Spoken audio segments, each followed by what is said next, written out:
Welcome to Headline to Heartline. Sarah Ferguson is finally ready to reveal the truth. All of it. Not the polished version the palace prefers, not the viral fantasies circulating online, but the truth as she lived it. The truth about the royal world she has survived longer than almost anyone else. And before we can understand what her truth might mean, we have to understand the storm she is stepping into. Before we go any deeper, there's an important piece of context that's often forgotten in the noise. Meghan Markle didn't walk into the royal world as a total outsider. In fact, long before she married Harry, she already had a personal connection to Sarah Ferguson's family. Meghan and Princess Eugenie were friendly years before the royal romance began. They moved through overlapping social circles in London, attended small gatherings together, and even spent private time at events where both couples, Meghan and Harry, Eugenie and Jack, were present. There's a real photo of Meghan and Eugenie dressed up at a Halloween party together, taken before the world even knew Meghan and Harry were dating. And this matters because Eugenie is Sarah Ferguson's daughter, and Fergie, who has always been fiercely loyal to the people she considers hers, would naturally have seen Meghan not as a stranger or an intruder, but as someone connected to her own child. Their families weren't close, but they were familiar. They shared spaces, they shared friendships, they shared trust. That early overlap is one of the reasons the Sarah-Meghan dynamic is more complicated than the online narratives suggest. There were moments of warmth, of connection, of real proximity, long before any rift or resentment entered the story. In recent years, the internet has turned Meghan Markle into the center of an entire cottage industry of speculation. Video after video, thread after thread, tries to pull her into the orbit of Prince Andrew, onto Mediterranean yachts, into private circles of influence she supposedly moved through long before she ever met Harry. These stories spread across YouTube channels, gossip accounts, AI-stitched thumbnails, and anonymous rumor forums. Some creators insist they have uncovered hidden histories. Others claim Sarah Ferguson has quietly known about these links for years. The repetition is so relentless that many people have started to lose the ability to tell where reality ends and digital folklore begins. That is exactly why Fergie's voice carries such weight now, not because she is sitting on explosive documents, but because she knows, in her bones, how this kind of narrative is built. She has watched whispers turn into headlines, half-truths harden into public judgment, and women, including herself, be reshaped by stories they barely recognize. She knows how the monarchy really works behind the scenes, and she knows how the media machine feeds on it. Yet before we talk about what Sarah may reveal, we have to acknowledge the conversation already building around her. Today's episode turns on a very specific claim: the growing idea that Sarah Ferguson is preparing to speak out about Meghan, perhaps even to write a book that would lay their histories, their differences, and their long-rumored tensions out in print. These whispers have become so persistent and so widespread that they now shape what people expect from anything Fergie might say next. And before we can talk about what Sarah may reveal, we have to confront something essential. While dramatic stories now flood online spaces, stories of yacht trips, private power circles, secret introductions, and old resentments, the simple fact is this: we do not have reliable sources for any of it.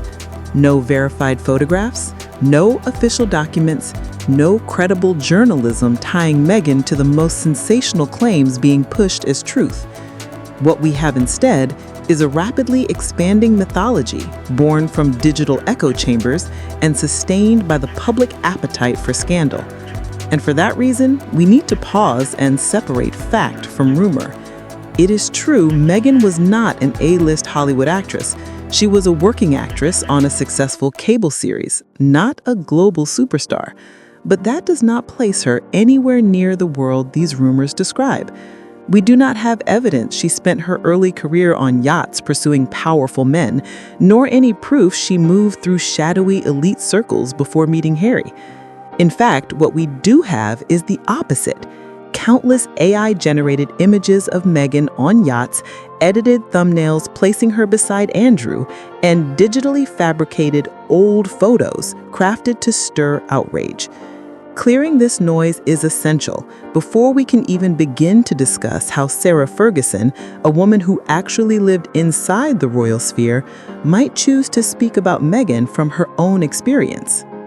This is precisely where Sarah Ferguson becomes dangerous, not because she holds hidden evidence of crimes or conspiracies, but because she stands at the crossroads of loyalty, exile, and survival with a lifetime of experience inside a system that manufactures and destroys reputations.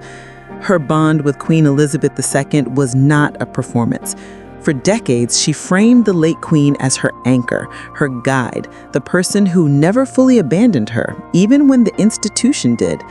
Fergie's instinct has always been to protect the monarchy, to show gratitude, to position herself as loyal, even when it cost her. Meghan, from the outside, built almost the opposite story. She spoke about the pressures and harms of the institution, about the emotional cost of becoming a duchess, about a system that restricted her and left her feeling unprotected. Where Sarah spent years trying to stay inside the royal orbit, Meghan chose to walk away from it.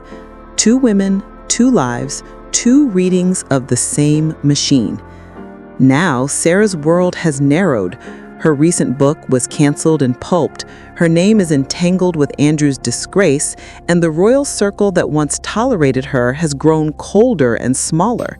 She does not stand in a place of strength. She stands on the edge of it all, with very little left that can be taken from her.